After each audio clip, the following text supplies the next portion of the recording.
Welcome everybody to the next episode of the Cannabis Review. I'm delighted to be joined on this episode by Barry Pogson, who's a Global Cannabis Mergers and Acquisitions Consultant at Hyde Advisory Investments. They're based in Ontario and in Canada and are trusted advisors to the global cannabis industry, are well known throughout the industry. How are you keeping today, Barry? Very well, thanks. How about yourself?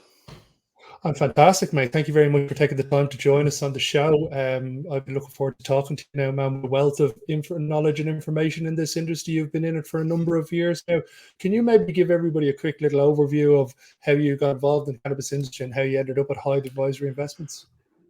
Sure. Yeah. So it's a bit of a long story, and it comes from a personal background. My daughter was my reason for entering the cannabis space. She was born nearly 10 years ago with a condition called Dravet syndrome, the same as Charlotte Figge out of Colorado. Much like their family, we were scrambling for answers. And fortunately, this was kind of just around the time 2012, 2013, where the CBD industry was starting to take shape. We didn't have any access to it here in Canada. We did actually a little bit of media at the time on Kate's behalf, but we ended up moving to Colorado.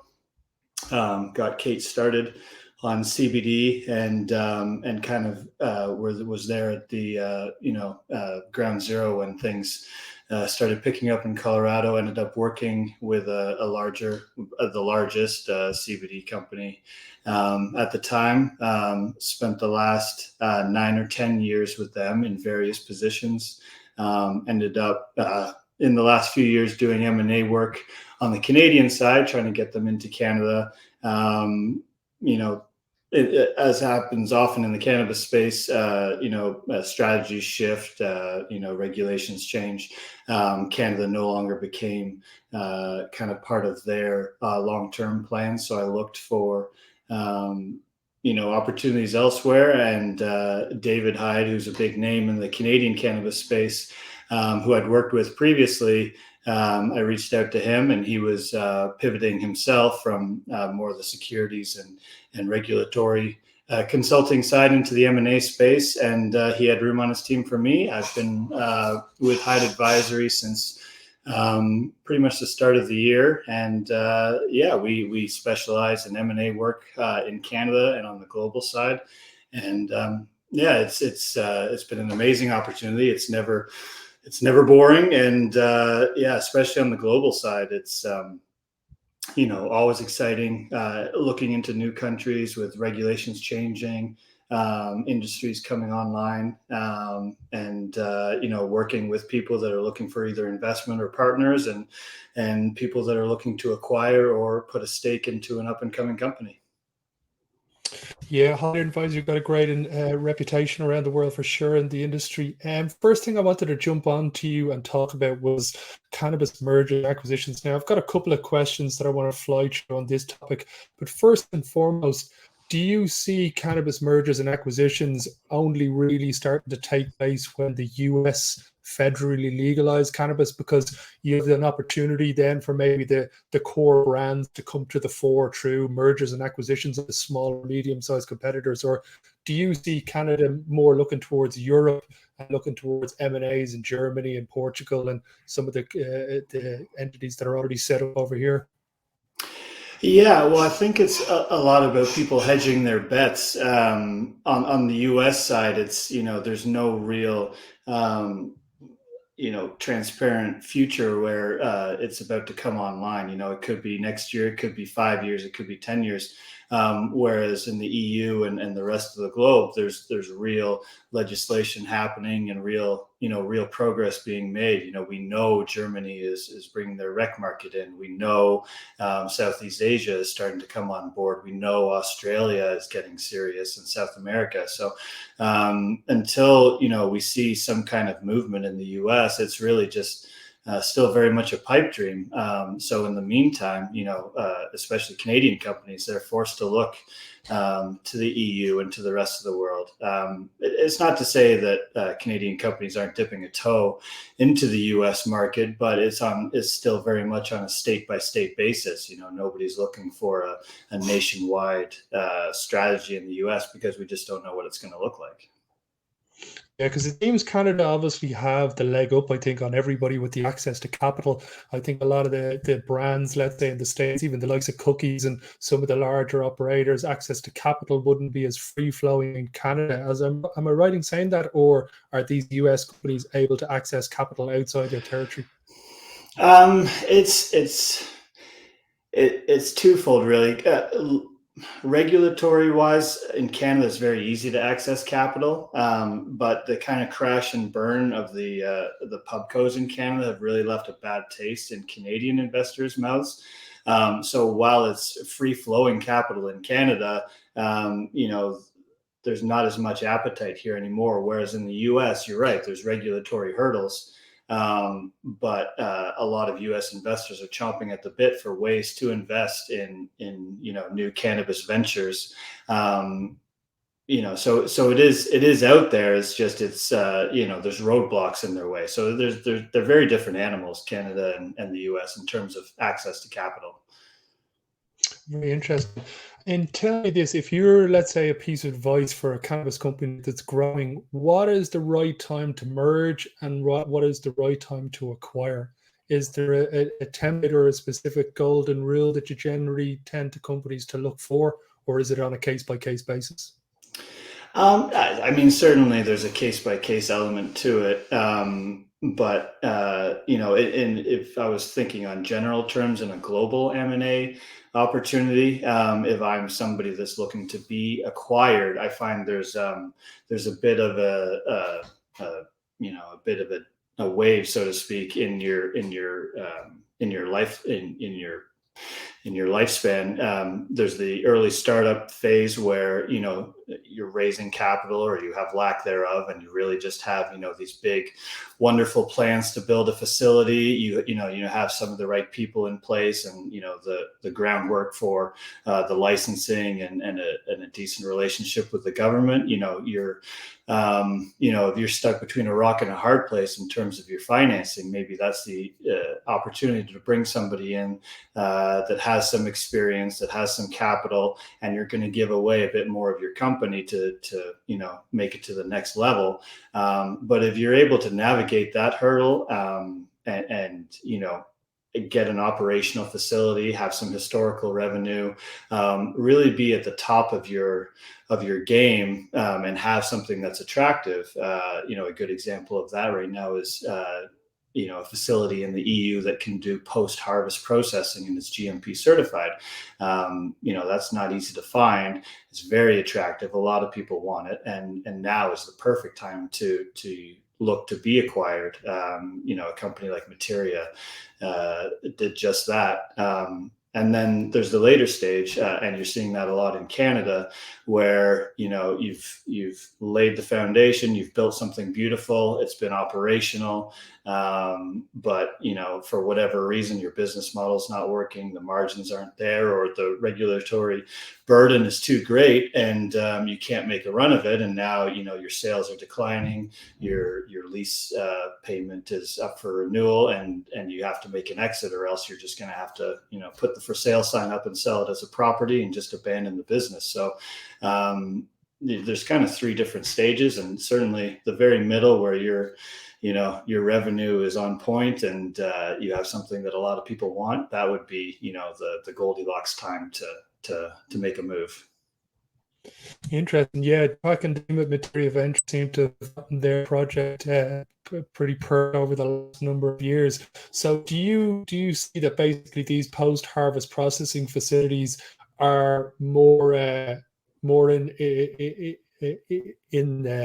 let's say in point with everybody compared to, let's say, the cultivation facilities? It's the post-harvesting processing you think is where the demand for Europe is going to be, because the ability to ship in low-cost product around the world? Or do you think the shipping costs and the ability to ship and keep a terpene and cannabinoid profile exact over the course of, let's say, 2 weeks shipping over the boat, over the sea.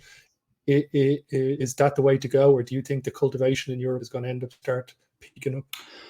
I think in the long term it will, certainly, yes. Where people are cultivating, in the domestic market they're serving, but right now there's a lot of people interested in growing cannabis in very low cost environments like South America and Africa, and shipping it to the EU, doing your post harvesting there. The shipping costs on top of the low cost of production are still far below what it would cost to cultivate in an EU GMP facility somewhere in the EU. So in the short term, I think it's still very much part of a lot of companies' business model, but the longevity of it, yeah, it's probably not there.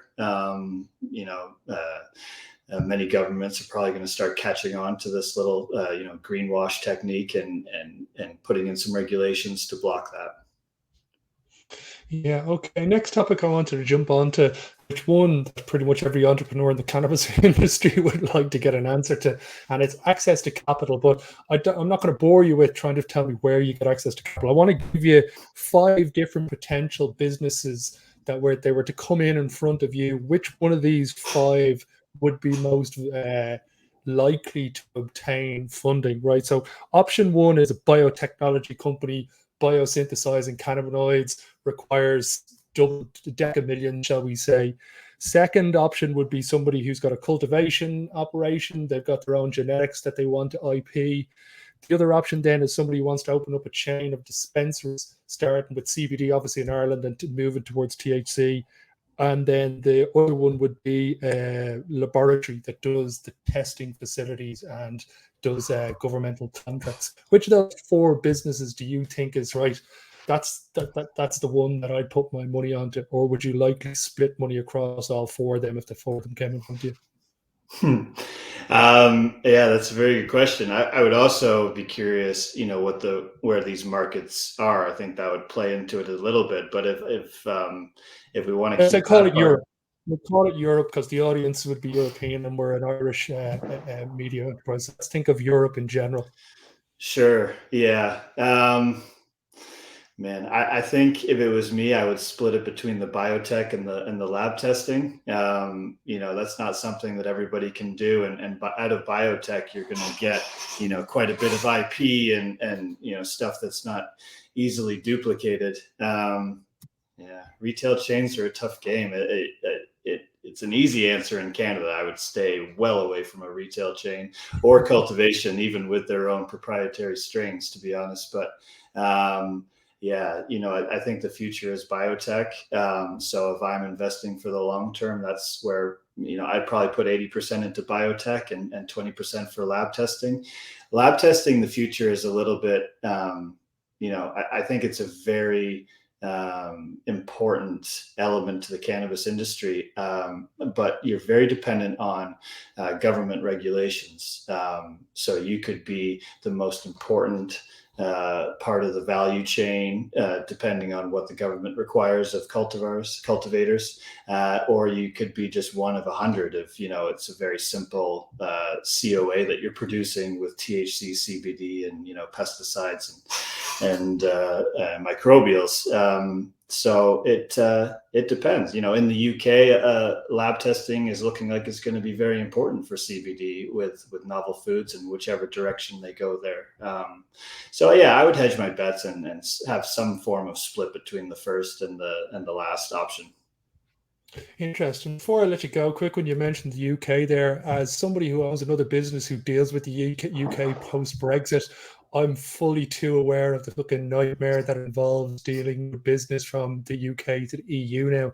Do investors in North America see this? Do they realize the extra added tax that gets involved in the exchanges between the European Union and the UK now, or does it matter to them? They just see the UK as being a good market on its own to be able to set up a standalone entity in the UK and a standalone one in Europe.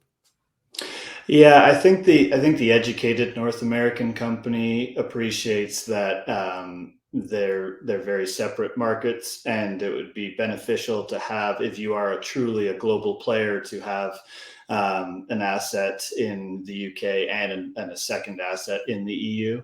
I know of a few companies that the UK is their end goal. They don't need to go beyond that. They're happy to just put their flag in the UK and try and make that market work. The intrinsics of transport between the UK and the EU. No, I wouldn't say your typical North American company would understand everything that's involved there. And a big part, not to digress too much, but a big part of a global M&A play from a North American company is to have not just the asset, but a team that's already in place that either is going to do a nice long transition so they can learn as much as they can from them before they leave, or somebody that they can retain that has that knowledge about the markets that they're in. Yeah, we see Ireland being the footstone into Europe for a lot of the North American companies with our tax rate, our highly skilled workforce, and only English-speaking entity in Europe at the moment. I think Ireland is going to play a pivotal role over the course of the next 10 years' time, and we'll be championing Ireland from the Cannabis Review over the next few years. But thank you very much for taking your time, Barry. It's very much appreciated. I could talk to you all day about access to capital and mergers and acquisitions. But hopefully maybe we can touch base at the start of next year and have an update and see where everybody's play is at when it comes to Europe. Absolutely. It was a pleasure. Thanks for having me.